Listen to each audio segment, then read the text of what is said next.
Hi, Kevin Shaw here, full-time teacher and part-time tutor, founder of The Right Method Tutoring, and I want to continue my reading comprehension series that I've uploaded to YouTube, and please look for my information in the description if you want to contact me further. But let's talk about reading comprehension. So one of the other things or skills that contributes to students being able to understand what they read, and that's prerequisite to them being able to think critically, think at a higher level, and to internalize what they read and to communicate clearly about that, is the basic of knowing the vocabulary of what they read.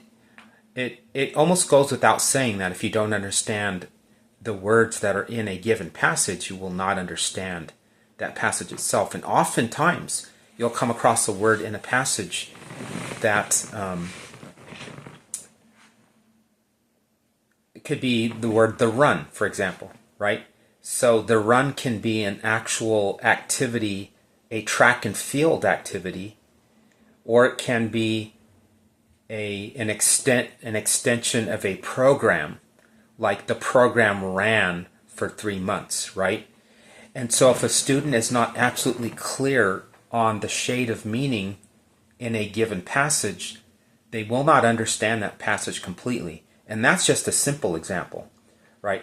So what I'd like to show you in this video is a real easy way to retain, to learn and to retain vocabulary. First of all, students should be trying to understand what a word means in context. They should look at what came before the sentence containing that word, what came after the sentence containing that word, and to try to get at what the word means, because context clues are very important. I mean, I can know what the definition of the word run is, which I just described. It's a track and field activity. But in this particular sentence, we had a program run, right? That has a different meaning that has to be understood. So the student has to pay attention to how it's used within that paragraph. We're going to talk about learning vocabulary and retaining vocabulary with a model.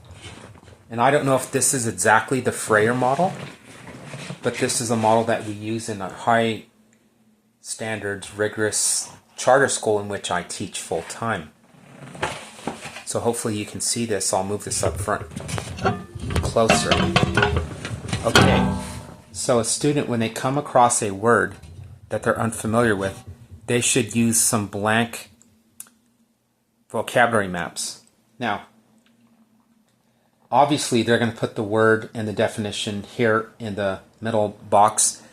My artwork is not great, neither is my writing, so feel free to reach out if you want a copy of this, and I'll send it to you via email or some other method. But the definition of the word comes here with the part of speech. It's an adjective? Is it a noun? Is it a verb? Is it an adverb? Then the student should write the definition in their own words. They should look at the dictionary definition and then don't look at it and try to define it in their own words. Okay, that's really going to test whether or not they have learned the word and whether or not they really understood the definition. Secondly, write their own sentence. Write the synonym, the antonym. So the synonym is a word that is similar, the same, right? Antonym is the opposite of the word. And then finally, an illustration of the word. And again, elsewhere in the reading comprehension lessons, I talk about the importance of visualizing what we read so that we can retain it and eventually we can comprehend it fully.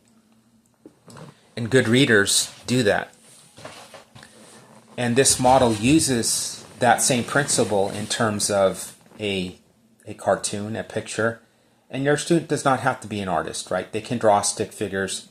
It almost doesn't matter what they draw, as long as they can look at that picture and it can bring to mind that definition. Okay? So if you want to know more about reading comprehension skills, writing skills, and so forth for upper elementary as well as high school, whether they are aspiring level or advanced, please reach out. Thank you.